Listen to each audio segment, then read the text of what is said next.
Imagine uma coisa que a gente diz assim, né? O tempo não existe e existe. E tem gente que diz, não, o tempo existe. Quando a gente vai ver, ele é relativo. Então, veja que o tempo, ele é a coisa mais importante na nossa vida. Quem não tem uma boa relação com o tempo vai, como dizia minha mãe, se destrambelhando por aí, não é? A relação com o tempo é o que nos faz pensar em sincronicidade. A relação com o tempo é que nos faz respeitar os horários, né? Respeitar os encontros. A relação com o tempo é que faz a gente respeitar a nossa idade. Tinha uma música que dizia, não sei se era uma música que dizia, respeite ao menos os meus cabelos brancos, não é? Então, se a gente perde a noção com o tempo, a gente perde imediatamente a noção com respeito. Respeito para com a gente mesmo, respeito para com o outro.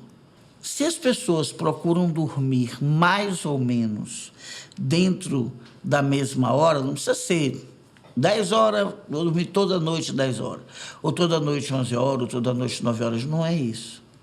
Mas se as pessoas têm uma melhor elaboração da hora que ela vai dormir, não é? Ela leva 3 horas em média, fazendo todo o processo depois que iniciou o sono. Ela leva 3 horas até estar pronta para se projetar, né? Para a parte perispiritual se sair do corpo físico e ficar o corpo físico lá dormindo e essa outra parte. Então, isso leva, em média, 3 horas, o que significa que tem gente que faz em 2, tem gente que faz em 5, né?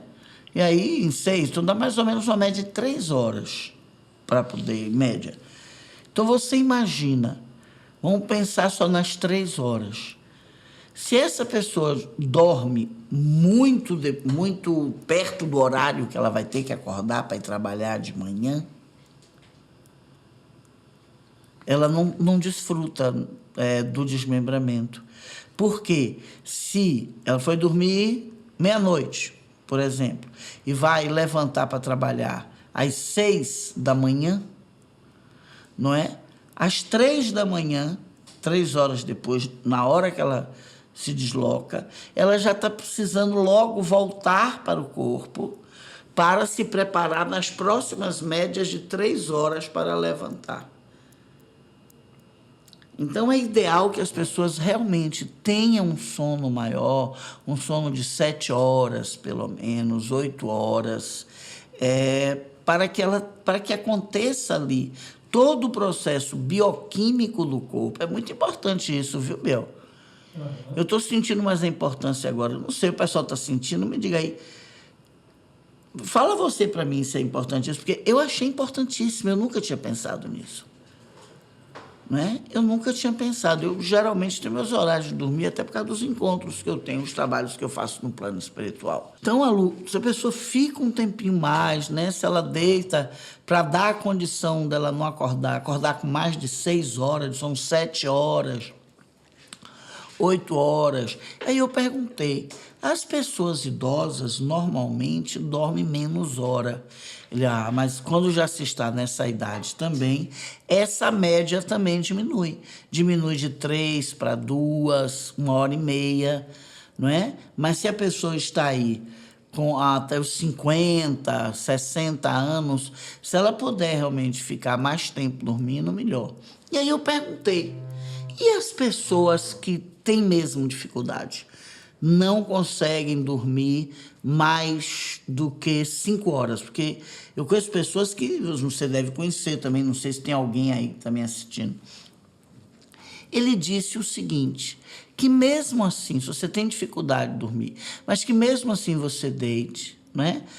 Procura uma leitura leve, uma leitura que te dá prazer, né? Uma leitura que lhe dá um determinado prazer, ou você ficar quieto, fazendo uma meditação, porque aí já vai começando o processo de sono. E mesmo você ainda estando acordado, esse relaxamento bioquímico já começa. Claro que se você levanta, vai, se você está assistindo televisão, assistindo um filme, não. Mas se é uma leitura, você vê que a gente lê e dorme, né? Se é uma leitura leve, uma leitura que logo, logo vai lhe estimulando o sono. Então, mesmo que você fique ali 1 hora e meia, essas 3 horas que você ia passar para relaxar, você já fez 1 hora e meia. Então, ele deu essa sugestão para vocês de ter bastante atenção com isso. Outra coisa também, não é? Que tem a ver também com a relação com o tempo. Beber água. Esse foi um problema que eu tive. A questão da água. Se você não presta atenção para beber água durante o dia, à noite seu corpo vai estar desidratado. E aí você vai acordar para beber água. Então, todos esses comportamentos errôneos atrapalham a projeção, a trabalho de desmembramento, que é o horário em que você tem ali com o seu mentor, é o horário que você tem para o seu perispírito, a sua parte espiritual. Desfrutar, né, da alimentação, do éter, de tudo o que se vive no plano espiritual, que é uma coisa que a gente precisa e é importante. Se a gente começa a não ter essas vivências, o nosso corpo começa a ficar muito aquecido. A gente não percebe, porque é pouquinho, mas a gente acaba ficando com a temperatura corporal ali perto dos 37. Eu não estou dizendo quem já nasce assim. Eu tenho um irmão que ele nasceu e a temperatura dele sempre foi 37. Não é isso que eu estou falando.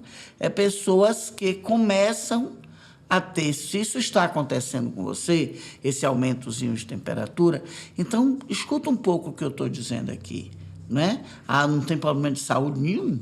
Ou melhor, quem está apto a dizer se você tem um problema de saúde é o médico, não sou eu.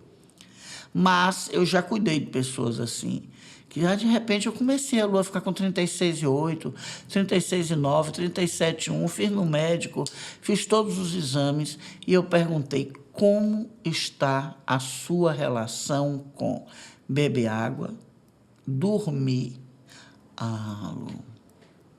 né? Então, a relação que a gente tem com o tempo é extremamente importante.